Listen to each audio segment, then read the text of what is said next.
നമസ്കാരം, മലയാളി വാർത്തയിലേക്ക് സ്വാഗതം. വെടിനിർത്തലിനും ബന്ദിമോചനത്തിനുമായി പുതിയ നിർദ്ദേശം ഇസ്രായേൽ സമർപ്പിച്ചു. ഈജിപ്ത്, ഖത്തർ എന്നിവ മുഖേന ഇസ്രായേൽ സമർപ്പിച്ച നിർദ്ദേശം ലഭിച്ചതായി ഹമാസ് ഗാസ ഉപമേധാവി ഖലീൽ അൽ-ഹയ്യ അറിയിച്ചു. 6 ആഴ്ചത്തെ വെടിനിർത്തലിന് പകരമായി 20 ബന്ദികളെ മോചിപ്പിക്കുക എന്നതാണ് പ്രധാന നിർദ്ദേശമെന്നാണ് സൂചന. നേരത്തെ 40 ബന്ദികളുടെ മോചനമായിരുന്നു ആവശ്യപ്പെട്ടിരുന്നത്. ഇസ്രായേൽ മധ്യസ്ഥ രാജ്യങ്ങൾ വഴി മുന്നോട്ട് വെച്ച പുതിയ വെടിനിർത്തൽ നിർദ്ദേശം പഠിച്ച ശേഷം പ്രതികരിക്കുമെന്നാണ് ഹമാസ് അറിയിച്ചിരിക്കുന്നത്. യുദ്ധം അവസാനിപ്പിച്ച സൈനിക പിന്മാറ്റം വേണമെന്ന നിലപാടിൽ മാറ്റമില്ലെന്ന് കഴിഞ്ഞ ദിവസം ഹമാസ് നേതൃത്വം അറിയിച്ചിരുന്നു. ഗാസയിൽ വെടിനിർത്തലിന് സാധ്യത കൂടുതലാണെന്ന് US സ്റ്റേറ്റ് വകുപ്പും വ്യക്തമാക്കി. ഇസ്രായേലും മധ്യസ്ഥ രാജ്യങ്ങളുമായി ആശയവിനിമയം തുടരുകയാണെന്ന് അമേരിക്ക അറിയിച്ചു. വെടിനിർത്തൽ കരാർ നടത്തിയാൽ ഗാസയ്ക്ക് നേരെയുള്ള ആക്രമണത്തിൽ നിന്ന് പിൻവാങ്ങുമെന്ന് ഇസ്രായേൽ വിദേശകാര്യമന്ത്രി വെളിപ്പെടുത്തി.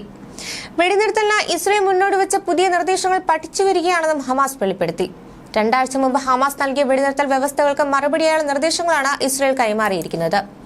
മധ്യസ്ഥരായ ഈജിപ്തിന്റെ ഉന്നത സംഘം വെള്ളിയാഴ്ച ടെൽ അവീവിലെത്തി ഇസ്രായേൽ നേതൃത്വവുമായി ചർച്ച നടത്തുകയായിരുന്നു.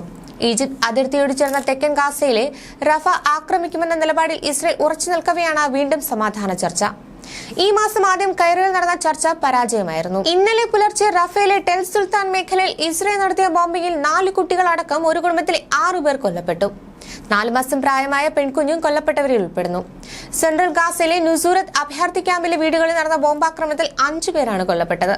തകർന്ന കെട്ടിടാവശിഷ്ടങ്ങൾക്കിടയിൽ ഒട്ടേറെ പേർ കുടുങ്ങി.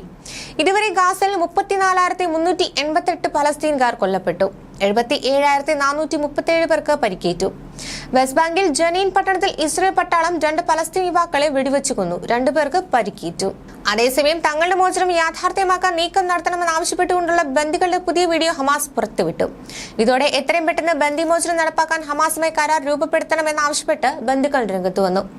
റഫയ്ക്ക് നേരെയുള്ള കരാക്രമണം ബന്ദികളുടെ ജീവൻ അപകടത്തിലാക്കുമെന്നും ഉടൻ വെടിനിർത്തൽ കരാർ വേണമെന്നും ആവശ്യപ്പെട്ട് 10,000-ങ്ങളാണ് തെരുവിലിറങ്ങിയത്. ടെൽ അവീവിൽ പ്രതിരോധ മന്ത്രാലയത്തിനും നെതന്യാഹുവിന്റെ വസതിക്ക് മുന്നിലായിരുന്നു പ്രതിഷേധം. ഏതാനും പേരെ പോലീസ് അറസ്റ്റ് ചെയ്തു നീക്കി. പ്രതിഷേധം ഇപ്പോഴും തുടരുകയാണ്.